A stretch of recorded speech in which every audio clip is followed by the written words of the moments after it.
नायनोसै एमजेनि खालायखौ सोर लायो एमजेजोंथ' बियो गुलि गुलि जाबाय एमजेनि आदारसोमोन बियो साननैसोथ' एमजेनि आदार जानानै थाबाय एबार एमजेनि खालायखौ सोर सेंग्राया लायो सोर सेंग्राया मोनलांगोन बेखौ एबार नायनोसै आरोना रायजोखौ आरो मिहिया मा होनदोंमोनलाय जों गोसो जानानैसो बिदि गोसो थोलायनानै खारदों जोङो गोसो जालायदों मिहिया माने मिहिखौ मिथिखायोना नोंथांमोना मिहि माने एमजे आरोना एमजेनि मिनिंखौथ' आं नोंथांमोना बुजायबाय थाला नोंथांमोना मिथिखायो गोबाङानि एमजेनि मिनिंखौ मिहिनि मिनिंखौ जायखिजाया मोनसे बाथ्राखौ आं गोसोखांदों आरोना नोंथांमोना गोबाङानो मिथिखाबाय ससियेल मिडियायाव दा बिसोर सानैनि जोबोद दावराव माने एमजेआ हिन्जाव थाखानानैबो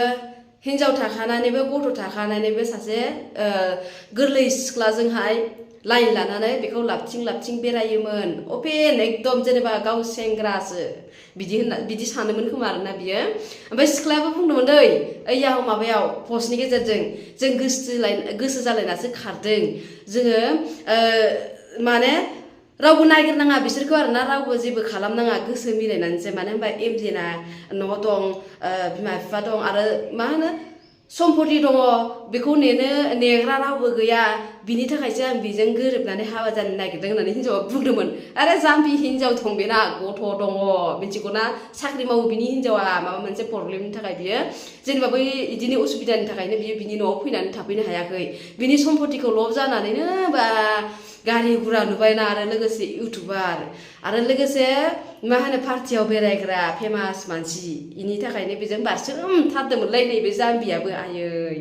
थोस इदि जाबाय जाम्बि गुबुन सेंग्रा गैलामोन नोंहा मालाय हौवाखौ मालायनि हौवा मालायनि सासे गथ'नि बिफाखौ सेनानै लानो नागिरदोंमोन आङो जायखिजाया मोनसे खोथाखौ सानदों आरोना दाथ' दे नोंथांमोनाथ' मिथिखाबाय गोबाङानो प्रितिजों एमजेखौ मिलायनानै होफिनबाय ना प्रितिजों एमजेखौ मिलायनानै होफिनबाय गथ' दङ रायजोआ आं एमजेखौ मोनसे बाथ्रा बुंनाय बै बुंदोंमोन ना बिसोरो जों गोसो मिलायनानै नोंसोरनि गोसो बायदिबो जाया मिथिगौना नोंसोरो मानो होनबा बर' जाहैबाय नालाय दा पाब्लिकनि गोसो बायदिबो जागोन बर' रायजोनि गोसो बायदिबो सोलिगोन मिथिगौ बर'लेण्डआव खालि गावनि गोसो बायदिल' सब बाथ्राया सोलिनाय नङा समाजनि बेरेखा जुदि मावोबा बेयाव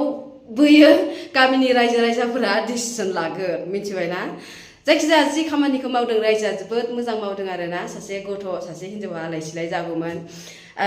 गोदाव सोराव जागौमोन आरो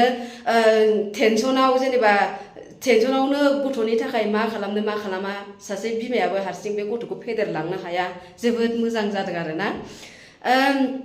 जायखिजाया आं होनदों आरोना बै हिन्जावनि लाइफखौ सानदों आं बै हिन्जावनि लाइफखौ जेनेबा बिसोरथ' बेजों गोरोबनानै होफिनबाय सिगांनि हिन्जावजों बे सिख्लानि लाइफआ मा जागोन बेजोंबोथ' नोङो गुलि गुलि थायाखै नङा थादों हिन्जावाबोथ' नोंनो अबेबा मोनसे रुमफोराव थानानै जमा थानानै नोंसोरो बेसेबांबा गोबाव हिन्जावाबो मालाय ओंखाम ओंख्रि हिन्जावखा बायदि थानानै बेजों ओंखाम ओंख्रि संना जाहोलायनाय नुदोंमोन आरो एमजेनि गारियाव एसि गारियाव मालाय ड्राइभारनि सिटनि खाथियाव एसिनि सिट माबा एमजेनि सिटनि खाथियाव मालाय जिरायो आथिं हेबो ओरै हेबलायलायथारो मालाय आथिंखौ ओरैजाय हेबलायलायनानै जिरायनानै मेथाइ खोनासंलाङो खनफालायो बेनिजों होननाय मेथाइखौ आरोना अबेबा नुदोंमोन आङो माबायाव अबेबा थांदोंमोन बिसोरो टाउनाव जि मोजां मोनदोंमोन मालायनि हौवाजों बिदि बेरायफानो थाखाय हेमन्त मामानि ब्रिज गोदानाव फैनानै रिल्स बानायफैदोंमोन बेरायफायोमोन नागालेण्ड डिमापुर गुवाहाटि अबाव बेरायदों मा मिथिगौ दा ना नुखादोंआनो जोंथ' आरो एमजेनियावबो दाबो दं बेफोर भिडिअफोरा आरो लोगोफोरनावबो लायै एमजेया बेरायोमोन बेखौ गाव सेंग्रा गोरलैथां माथां माबा हिन्जाव थाखानाय मानसियानो थोस बिदि बेरायफायोमोन आरोना हिन्जावाबो नोंनाव एसेबो साननाय गैयामोन बे हौवाजों बेरायफानांगौबा आंनि लाइफआ मा जागोन आं माबायदि बदनाम जागोन मा नोजोरजों नायगोन पाब्लिकआ आंखौ बेखौ एसेबो बुजियामोन नोङो मालायनि हौवाजों बेरायफानो थाखाय थोस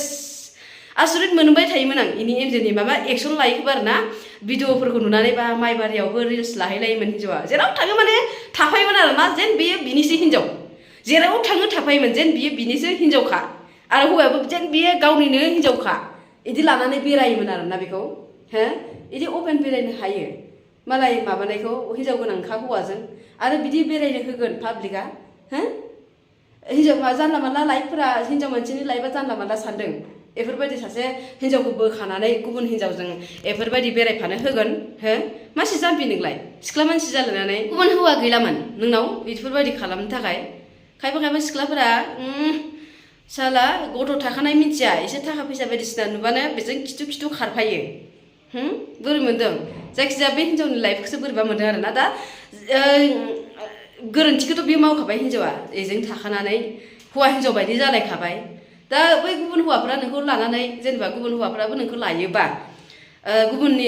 खालाय दैफोरखौसो लानानै थांनाय जासिगोन माथो हो एमजेनि खालायखौसो मोनलांसिगोन माथो गुबुन सेंग्राफोरा जुदि लायोबा बे सिख्लाखौ एमजेनि खालायखौसो मोनलांसिगोन माथो नङा होनो हो एमजेजों थाखांबाय बियो गुलि गुलि ओमफ्राय बिनि खालायखौ ओमफ्राय बिनि संसारा जाय मानसिया लांदों बिनि संसारा कि मोजां जागोन सुख जागोन बेना बिनि बिमा बिफाया हौवानि बिमा बिफाया कि बेखौ बिहामजो मानिनानै लानो हागोन हो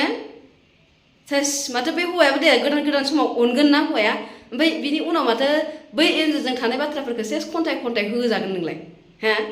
थ' बिदि खालामनाङा मिथिगौ ना सिख्लाफोराबो थास एक्सन लानाया जोबोद मोजां जादों एमजेखौ बेफोरबायदि खालामनाया बोखारनानै होनानै आरो सिगांनि हिन्जावजों मिलायफिननाया समाजनि बेरेखा मावखादोंमोन ना बियो रावबो गनायनाय नङा बिदि हिन्जाव थाखानानै गुबुन हिन्जावखौ लानायखौ ना थ' बेखिनियानो शेयार खालामना होबानो जाबाय सोरबाफोर जुदि गोदान नायदोंबा आंनि चेनेलखौ साबस्क्राइब खालामना होबानो जाबाय लोगोसे लाइक कमेन्ट शेयार खालामबानो जाबाय थ' बेखिनियानो बाय बाय